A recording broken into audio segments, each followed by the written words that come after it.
Borda, how are you everybody? Dosbarth Opal, okay? Are we ready for the final chapter of Charlie and the Chocolate Factory? Guess what I have? Oh, it's a real Wonka bar! What's that sticking out? Oh, a Wonka golden ticket! I got these for my sons because they are absolutely loving Wonka bar chocolate at the moment. And it says on the Wonka's golden tickets exactly what it says in the story. Can you see? So the whole 5 golden tickets started the adventure off. Shall we find out what happens for the last chapter? Chapter 30, Charlie's Chocolate Factory. The great glass lift was now hovering high over the town. Inside the lift stood Mr. Wonka, Grandpa Joe and little Charlie. "How I love my chocolate factory," said Mr. Wonka, gazing down. Then he paused, and he turned around and looked at Charlie with a most serious expression on his face. "Do you love it, Charlie?" he asked. "Oh, yes," cried Charlie. "I think it's the most wonderful place in the whole world." "I'm very pleased to hear you say that," said Mr. Wonka, looking more serious than ever. He went on staring at Charlie.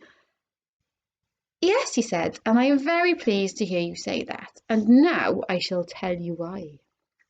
Mr. Wonka cocked his head to one side, and all at once the tiny twinkling wrinkles of a smile appeared around the corner of his eyes, and he said, "You see, my dear boy, I have decided to make you a present of the whole place.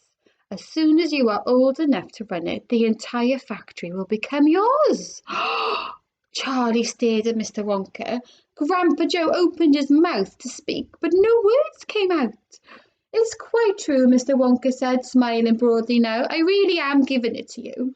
"That's all right, isn't it?" "Giving it to him?" gasped Grandpa Joe. "You must be joking." "I'm not joking, sir. I'm deadly serious." "But why? Why should you want to give your factory to little Charlie?"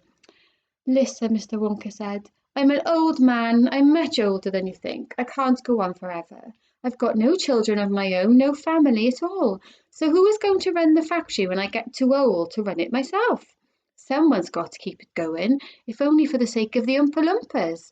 Mind you, there are thousands of clever men who would give anything for the chance to come in and take over from me. But I don't want that sort of person.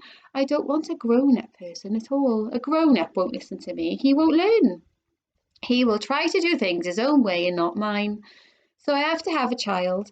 I want a good, sensible, loving child, one to whom I can tell all my precious, sweet-making secrets while I am still alive." "So that is why you sent out the golden tickets," cried Charlie.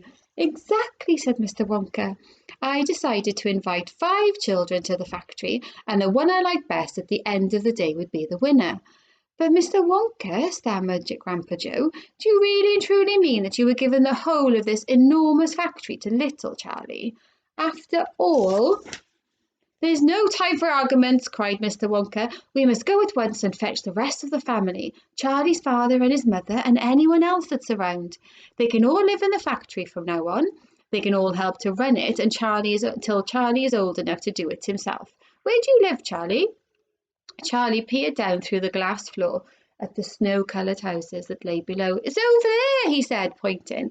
"It's that little cottage right on the edge of the town, the tiny little one." "I see it," said Mr. Wonka, and he pressed some more buttons, and the lift shot down towards Charlie's house. "I'm afraid my mother won't come with us," Charlie said sadly. "Why ever not?" "Because she won't leave Grandma Josephine and Grandma Georgina and Grandpa George. But they must come too." "They can't," Charlie said. "They're very old and they haven't been out of bed for 20 years. "Then we'll take the bed along as well, with them in it," said Mr. Wonka. "There's plenty of room in this lift for a bed." "You can't get a bed out of the house," said Grandpa Joe. "It won't go through the door." "You mustn't despair," cried Mr. Wonka. "Nothing is impossible. You watch." The lift was now hovering over the roof of Bucket's little house. "What are you going to do?" cried Charlie. "I'm going right on in to fetch them," said Mr. Wonka. "How?" asked Grandpa Joe. "Through the roof," said Mr. Wonka, pressing another button. "No!" shouted Charlie. "Stop!" shouted Grandpa Joe. Crash went the lift right through down the roof of the house into the old people's bedroom. Showers of dust and broken tiles and bits of wood, and cockroaches and spiders and bricks and cement went raining down on the three old ones who were lying in bed, and each of them thought that the end of the world had come. Grandma Georgina fainted, Grandma Josephine dropped her false teeth, and Grandpa Joe put his head under the blanket, and Mr. and Mrs. Bucket came rushing in from next room. "Save us," called Grandma Josephine. "Calm yourself, my darling wife," said Grandpa Joe, stepping out of the lift. "It's only us." "Mother!" cried Charlie, rushing into Mrs. Bucket's arms. "Mother, Mother, listen to what's happened. We're all going back to live in Mr. Wonka's factory, and we're going to help him to run it, and he's given it all to me, and—" "What are you talking about?" said Mrs. Bucket. "Just look at our house," cried poor Mr. Bucket. "It's in ruins."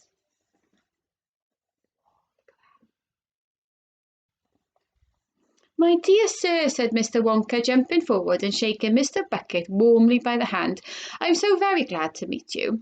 You mustn't worry about your house. From now on, you're never going to need it again anyway." "Who is this crazy man?" screamed Grandma Josephine. "He could have killed us all."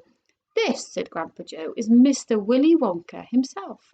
It took quite a time for Grandpa Joe and Charlie to explain to everyone exactly what had been happening to them all day, and even then they all refused to ride back to the factory in the lift. "I'd rather die in my bed," shouted Grandma Josephine. "So would I," said Grandma Georgina. "I refuse to go," announced Grandpa George. So Mr. Wonka and Grandpa Joe and Charlie took no notice of their screams and pushed the bed into the lift. They pushed Mr. and Mrs. Bucket in after it. Then they got in themselves. Mr. Wonka pressed the button, the doors closed, Grandma Georgina screamed, and the lift rose up off the floor and shot through the hole in the roof out into the open sky. Charlie climbed onto the bed and tried to calm the three old people who were still petrified with fear.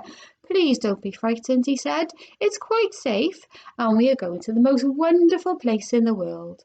"Charlie's right," said Grandpa Joe. "Will there be anything to eat when we get there?"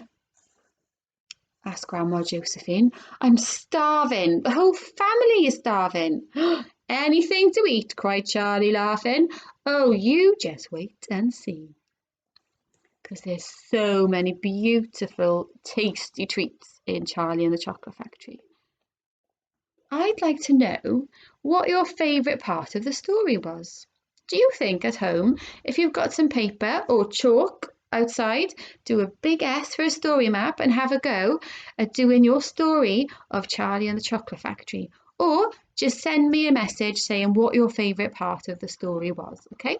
And I'm going to go off and eat some Wonka chocolate.